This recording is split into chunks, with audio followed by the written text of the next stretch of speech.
नमस्कार, मैं ऋतिक नायक, आप देख रहे हैं SMS न्यूज़। मध्य प्रदेश में आदिवासियों पर बर्बरता के मामले लगातार बढ़ते जा रहे हैं। ऐसा ही एक और मामला इंदौर से आया है, जिसमें पंकज गडरिया नाम का लड़का जो कि अलीराजपुर के जोबेट का रहने वाला है, उसके साथ उसी के मकान मालिकों ने, जो कि 4 लोग मिलकर उन्होंने उसके साथ इस तरीके से मारपीट की। वो बाद में उसके गुप्त अंगों में पेट्रोल डाल दिया गया और इस तरीके से प्रताड़ित किया जो बताना थोड़ा सा मुश्किल है। विजुअल्स भी अगर आप देखेंगे तो आपको पता चलेगा कि किस तरीके से उस लड़के के साथ मारपीट की गई है, जिसमें उसकी जान जाने का भी खतरा था।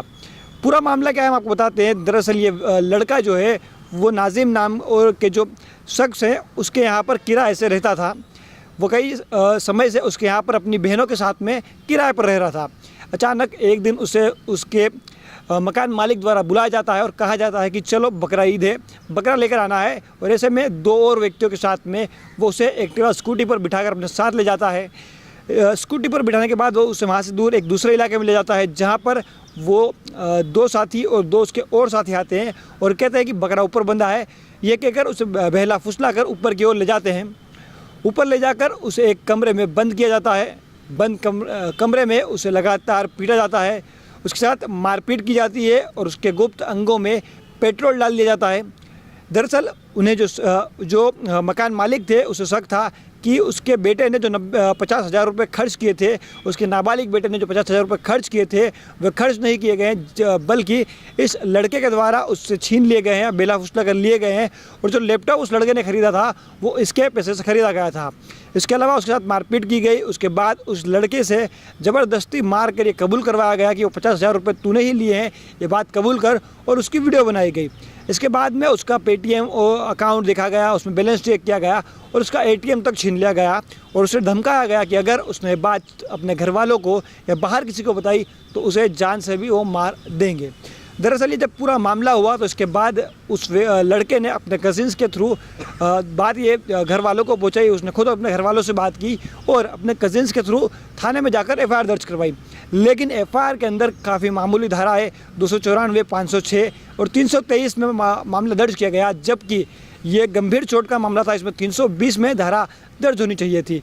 तो लगातार ये आदिवासियों पर इस तरीके की बर्बरता हो रही है, जबकि आदिवासियों के लिए सरकार जो कह रही है कि हम बड़े काम कर रहे हैं, बड़ी हितैषी बन रही है। आप देखिए कि चुनाव को देखकर, क्योंकि आदिवासी समाज से जो पिछली बार बीजेपी को वोट नहीं मिले तो इस बार उस वोट के लालच में बीजेपी किस तरीके से बिरसा मुंडा, टंटिया मामा और इन सबको एक लोकनायक के रूप में प्रदर्शित कर रही है। आदिवासी अंचल से जो नेता है उनको बड़े बड़े पद दे रही है, बड़े बड़े आयोजन कर रही है। लेकिन असल में आप देखिए किस तरीके से आदिवासियों पर अत्याचार हो रहे हैं। उसके बाद पुलिस भी किस तरीके से लापरवाही कर रही है, ढिलाई कर रही है, ताकि उन आदिवासी युवकों को न्याय नहीं मिल सके।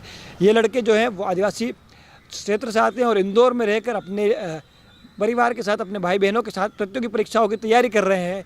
और ऐसे में इनके साथ इस तरीके की दुर्घटनाएँ होती है और उसके बाद भी अगर पुलिस लापरवाही बरतती है तो ऐसे में देखना दिलचस्प होगा कि आखिर जो सरकार अपने आप को आदिवासी हितैषी बताती है वो असल में कितनी आदिवासी हितैषी है और कितना आदिवासी समाज को न्याय दिला पाती है। इस मामले में सुनिए आप परिवार के जो सदस्य हैं, जो पीड़ित हैं, उन्हें, और साथ ही डॉक्टर आनंद राय को जो जज से हैं, जो इस मामले में पीड़ितों के लिए SP कार्यालय पहुँचे और उन्होंने हमसे क्या बात करी।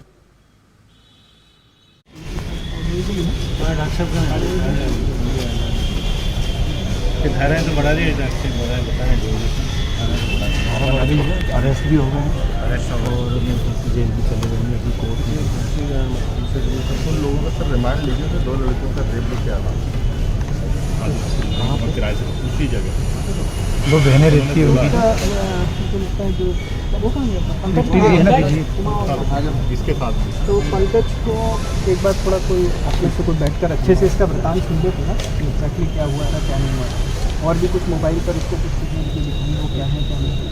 घबराहट में वहाँ पे थाने में कितना बता पाया कितना नहीं बता पाया वो विषय वो है, पर एक बार थोड़ा सा बैठा जैसा हम लोग से बात कर रहे हो वैसा आप उनको बता लेते हैं। मेरे ऑफिस में बैठ जाएंगे, अकेले बैठो, अकेले बैठकर बात करो, किसी के साथ पूरी घटना बता है ना, ये पूरा अपने को डिटेल बता पाएगा उधर का है। थोड़ा एक ये भी विषय था कि थाने में कुछ दबाव उबाव वाला मामला था कि धारा कम कर दी जाए, ऐसा भी उनका बताना है थोड़ा। और CSP साहब दोस्त क्या बता देगा, वो बताएगा, ये बैठेगा तो बताएगा, ये बैठेगा तो बताएगा ना उसको एग्जैक्टली जो हुआ है वो सब पता है। ओरिजिनल रखना, वही अपने बात पूरी बताना। ठीक है ना, मेरे साथ बैठ जाना। आती हैं और देखते मुझे आप पूरा डिटेल जो भी होगा छूटेगा। और ये तो पुराने कोई चीज़ें समझ में आ रही हैं, थोड़ा याद भी हो तो हम वहाँ से पता कर लेंगे। 2 केस जो बताने लगा तो वो मालूम कर लेंगे। यही करते हैं नहीं बस सर उसमें वहाँ जो मल्टी है उसमें बहुत सी लड़कियों को उन्होंने मकान दे रखे और मुसलमान रहते हैं, तो उनका बहुत सारी अगर सही जांच होगी ना तो खूब केस निकलेंगे। ये 2 तो ठीक बता रहे हैं, ये बड़ा रैकेट चला रहे हैं और ब्लैकमेल करके मकान में रह रहे हैं। हाँ, उन्होंने सूचना पुलिस को नहीं दी है, तो 188 में कमिश्नर साहब के आदेश काफी बहनों के साथ वो हरकतें कर चुके हैं, वो बता नहीं पा रही कि वीडियो फंसी हुई है उनके। अपन वेरीफाई करते हैं, यदि उन्होंने सूचना दी 188 में वो भी बुक होंगे। और रासुका के लिए भी इवेल्युएट करना चाहिए। वो क्षेत्र में एकदम ज्यादा मानसिकता के लोग बहुत बड़ी मात्रा में बढ़ रहे हैं। मतलब ऐसा नहीं, ये तो सामने आया चेहरा, इसके पहले भी कई घटना हो चुकी है। 26 जनवरी पर भी उन लोगों ने 15 अगस्त किया ना, उसके भी आदिवासी समाज के व्यक्ति था वो भी अपने समाज। ऐसे उनकी कहीं ना कहीं सोची समझी रणनीति इंदौर शहर में बहुत बड़ा षड्यंत्र चल रही है। तो थोड़ा सा हम ये बच्चे के साथ हिंदू परिवार का बच्चा है, ये तो एक घटना सामने आई है, ऐसी इतनी अनगिनत घटना जो दब चुकी है उन पर भी आज थोड़ा सा उसको भी कुछ मोबाइल पे दिखा रहे थे। अभी बैठकर पूरा ये चीज़ फैक्ट बताएंगे, क्योंकि कल क्या ट्रीटमेंट के लिए था मेरे पास, कम से कम इस तरीके का केस है ना तो ग्रीवियस हर्ट पे तो दर्ज हो एटलीस्ट। अब 323 लगा दी तो एक थप्पड़ मारने पे 307 हो गई। बाद में लगाई सर। फोटो क्वेरी करा के 307 चला। ये आप लोग कहाँ से आए हैं? हम इंदौर में रूम से ही रहते हैं। पढ़ाई करते हो? हाँ, पढ़ाई करते हैं। मैं LLB का छात्र हूँ, सेज से कर रहा हूँ। और हमें पता चला, मैं JS का हूँ, और हम ऐसे किसी के साथ भी घटना घटती तो हम सभी युवा ग्रुप बना रखा है, उसके माध्यम से हमको पता चलता तो जाते हैं। ऐसे ही हमको पता चला तो हम गए। और क्या कुछ मांग रखी है अभी अधिकारियों के समक्ष आप लोगों ने, और क्या कुछ चाहते हैं आप? अधिकारियों के सामने अभी हम जो धारा लगती है वो सभी लगाई जाए, और जो अपराधी है उनके मकान तोड़े जाए, जो अवैध हो जो, और उन पे रासुका लगे। और आदिवासी समाज के कहीं पे भी अत्याचार सिटी में होता है, उस पे प्रशासन और शासन भी इस पे विशेष कोई ऐसा नियम बनाए जो ऐसी आगे से ऐसी घटना नहीं घटे। आज उस व्यक्ति को उसने हाथ जोड़ के बचा नहीं, तो उसको जो उदयपुर घटना घटी है कन्हैया लगे, वैसी यहाँ पे भी घटना घट सकती है। आपका नाम बताओ। धुल सिंह तोमर, कठियावाड़ा, JS IT प्रभारी। धन्यवाद। क्यों देते हो? थाने गए, आजम नगर थाने पे रिपोर्ट दर्ज नहीं की। उसके बाद फिर तेजाजी नगर थाने गए, वहाँ पे रिपोर्ट दर्ज करी, और वहाँ पे जो रिपोर्ट दर्ज करी वो सही तरीके से नहीं करी, जिसमें धाराएं जो लगना चाहिए थी वो नहीं लगी। मामूली धाराओं में प्रक्रिया दर्ज करके उनको भेज दिए थे। उसके बाद हमको जानकारी मिली, फिर हम गए और जो धाराओं के बारे में चर्चा करी, और उन्होंने बोला कि बढ़ाई कुछ और बढ़ाई थी। उसके बाद हम वहाँ से गए, जो रूम था इस व्यक्ति का पालदा में, घटनास्थल पे तो भी गए थे हम, लेकिन दूर थे। वहाँ से फिर हम रूम पे गए, वहाँ पे रूम खाली तत्काल हमने करा, उसको संरक्षण में हम साथ ही गए थे, और वहाँ से रूम खाली करवा के सामान दूसरे रूम पे शिफ्ट करा, और आगे की कार्रवाई हम। कौन है ये आरोपी जो है वो मुस्लिम समाज का मकान मालिक है, जो उसका नाम मेरे को याद नहीं आ रहा, लेकिन उसका मकान मालिक वही। और वहाँ पे और भी लड़के रह रहे हैं, उनको पहले भी बता रहा है, उस लड़के को बताया इन्होंने कि मैं किसी और के साथ भी ये पहले कर चुका हूँ घटना। उन्होंने ऐसा भी बताया, वीडियो पिक्चर भी बताया। हाँ, वीडियो बना के रखा। और इस भाई का मोबाइल छीन के उसी के मोबाइल में उसी का वीडियो बना लिया, कपड़े उतार के, और ये पूरी घटना का वीडियो बनाया, और वो थाने में। तो आपने सुना परिवार को, आपने सुना डॉक्टर आनंद राय को, उनका इस मामले पर क्या कहना है। लगातार इस तरीके की जो घटनाएं बढ़ रही है उसको लेकर आदिवासी समाज में रोष है।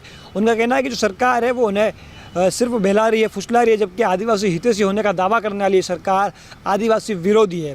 ऐसे में देखना दिलचस्प होगा कि इस मामले में जिन लड़कों की गिरफ्तारी हुई है, जो 4 लोगों की गिरफ्तारी हुई है, उन पर जो धारा है 323 और ये लगी हैं, उसमें क्या धाराएं बढ़ाकर गंभीर चोट की 320 की किडनैपिंग की यानी अगवा करने की धाराएं भी लगती है या नहीं।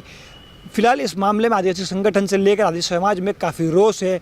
आपको क्या लगता है इसमें किसकी गलती है, पुलिस कहाँ लापरवाही बरत रही है, वो कमेंट बॉक्स में ज़रूर बताइए। आपको क्या लगता है वो भी ज़रूर लिखिए। इस खबर को दूसरों तक पहुंचाइए ताकि पता चले कि आदिवासियों पर किस तरीके से अत्याचार हो रहा है।